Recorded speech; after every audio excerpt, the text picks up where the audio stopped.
Federal Drive is presented by GEHA, Government Employees Health Association, proudly providing health and dental benefits to federal employees and their families. Visit GEHA.com. With the government still stuck in limbo, there was some hope that at least those forced to work during a government shutdown, as well as members of the military, could get some relief. However, that legislation too went by the wayside, which means we're back to square one.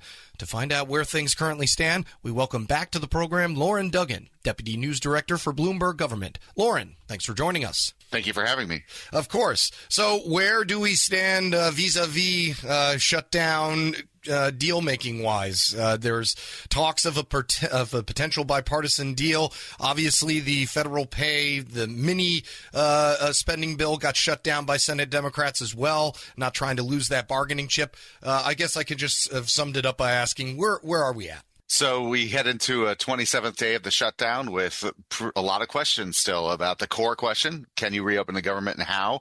What might you do about federal workers, which was one thing they were headed into the weekend talking about. And then the big question that's held everything up, what to do about those Affordable Care Act subsidies, the enhanced ones from COVID-19 era that Democrats are interested in extending. And that's going to come really to the fore next week with the November 1 start of open enrollment for people who get their insurance that way. So we don't have clarity at the start of the week, but we still have a lot of these same questions. Day 27, and we're still asking the same questions, right? I mean, this has been a weird one that there hasn't been really any shift in the focus. It's still back to the core issue of just not being able to come to a compromise on this, these one or two particular issues. That's right. And in part, it's do you talk now or do you talk when you reopen the government? And the two parties have been pretty resolute in their positions. The Democrats would like to have some sort of deal around those ACA subsidies, and the Republicans have, at least at the leadership level, have said, well, we can negotiate once the government's reopened. There have been talks and working groups and things like that discussing that ACA issue, maybe ways to change the way the subsidies go, limit them by income and issues like that, but still no real resolution to that core question, which has been the cause of and probably the solution to getting out of it unless something else, intervenes and forces them to do it sooner.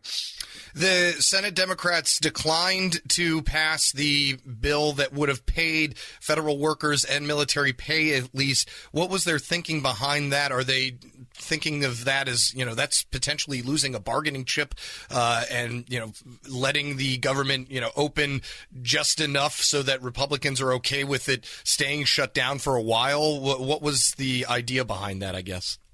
So the bill that went to an actual vote was one from Ron Johnson, and that would have paid the accepted workers, if you will, the people who stayed on the job during the government shutdown, not the furloughed people. So Democrats, some of them were interested in paying furloughed staff and also maybe putting some protections in place around preventing rifts or firings of federal workers. And there was a disagreement about how to move forward with that. But Ron Johnson said he would meet with people going into the weekend and over the weekend to talk about maybe a compromise that would hit the points that they care about and get some workers paid while also maybe addressing some of the concerns they have about some of the personnel moves that have been made during the shutdown and more broadly. So we'll see if they can come to an agreement on that over the course of the weekend and sometime this week. But, there was kind of a stalemate. There were a few Democrats who voted for that Ron Johnson bill, and maybe if they come to a compromise, you'll get more, but we'll have to figure out how to get that bill through the House and then onto the law books if they can come to agreement on that. One factor that has been different about this shutdown, there's been several things, but one is that the White House doesn't seem to be doing its own party any favors when it comes to an optics sense. There's, the building of the ballroom. There's still some expenditures that are occurring that many wouldn't have agreed with even if the government was open. How has that affected it? Because usually we see a White House that is inactive and letting Congress handle everything during a shutdown. Not this White House. No, I would say the White House has been a very active place. They've had sports teams in, they've had major conferences in, they've been talking to people. There's been the foreign policy moves, and the president is going to Asia and will be there most of this week, meeting with world leaders, continuing there. So in a lot of ways, those mechanics of the White House have gone on, just like many government functions have gone on despite the shutdown. The place that has been weirdly busy sometimes and not at others has been Capitol Hill, obviously, where the Senate has been in many weekdays, not all of them. They haven't been staying over the weekends, with the exception of last week's marathon speech. They really haven't been in late or overnight, particularly as they've been trying to do this. And then, of course, the House has mainly been out of session since September 19th. So it's kind of an odd shutdown that way, and that, obviously a lot of the agencies shut down and functions are curtailed, but a lot is still going on, and in some places not going on, depending on where you look. Yeah, and it's been weird. Let's get introspective here with people like ourselves. The coverage of this shutdown has changed just because of how active the White House has been. There's other stuff to talk about, and meanwhile, the shutdowns, there's a shutdown counterclock, at the corner of every TV station. But other than that, it's kind of, in the back of people's minds, but not front and center like we usually see. I feel that's an accurate way to put it. Like, it's not all consuming. It's not all dominating, obviously, for the people who are furloughed and aren't going to get paychecks in the coming days and have gotten maybe partial ones so far. You feel that pretty acutely. But in terms of, the catching on or being as dominant as sometimes it hasn't been. And, the factors each day, the things you talk about each day in shutdown coverage sometimes are the same from day to day. But then there's these different bills that are coming up and maybe some other ideas in the future. Like, if you can't get a big bill, do you vote on TSA and FAA personnel? Do you vote on just the troops? How do you maybe pursue other ideas to address opening up parts of the government or trying to make some people whole, especially as some of the government programs run out of funding or have problems getting money out to people next month when, benefits are due to flow out to people.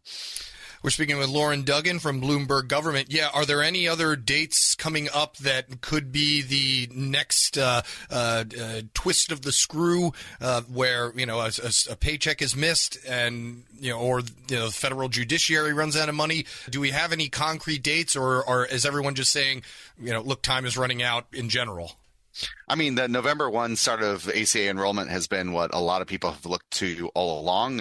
That's where you really have to sink in what your premiums will be without the extended tax credits and help there. So that's a big one. The next payday is obviously a big one, and people will be feeling that. And then, like I said, some of those benefit dates coming up, whether is there going to be enough money for SNAP payments for people who rely on that, and what are people going to say there? So I think that November cluster is pretty big, November 1 time period. And then beyond that, like, we're getting to the November 21 date that they had been eyeing to fund the government through. And then that's why there's also discussions about, do you even need a longer continuing resolution at this point? Because November 21 is getting closer and closer and closer. And on the other side of that's Thanksgiving and the season that brings. So, there's a tight window here and a lot of potential flashpoints, and we'll be gauging whether those will move the needle. Yeah, let's talk about congressional business as if there wasn't a shutdown going on. We're still trying to confirm some nominees to the Trump administration. There are a couple that occurred this week. What's on the docket on that front? Yeah, so the judicial nominees have been moving through. Those weren't covered by that new procedure that they came up with to do, I think it was 48 and then 100 and plus in two pretty big packages. Now they're going one by one through some judicial nominees and processing more through committee. The big hearing this week, I think one of them will be Casey Means, who's been nominated to be Surgeon General. Her experience and some of her background could be an interesting discussion during that hearing, and our reporters will be watching that closely. There's also churning through military nominees. I think the head of Strategic Command is going through Senate Armed Services and having a hearing this week. So that process has continued to churn even as a lot of other business has been set aside. Yeah, and the other business that people have been still staking into is the National Defense Authorization Act. Usually there's some good bipartisan talks that occur concerning that bill. Is work beginning on that, or are they all just going to wait until things get back to normal? No, they're churning on that too. So what we're expecting this week is for the big four, as they're known, the chairman and ranking members of the House and Senate Armed Services Committee intend to sit down and start hammering out a path to getting a bipartisan bicameral compromise on that by the end of the year. The House and Senate have both passed versions with the Senate. That's one of the things the Senate has been doing during the shutdown window, is also passing their version of NDAA. So we'll see if they can work out the differences between those and get it done. December 31 is a rough target for that bill, just because they want to wrap it up and get those important policy provisions done. That's a separate question from funding the Defense Department, which is through the appropriations process, but that policy bill is hugely important for people. Lauren Duggan is Deputy News Director for Bloomberg Government. Thanks for the update. Thank you. You can find this interview on our website. Head to federalnewsnetwork.com/Federal Drive.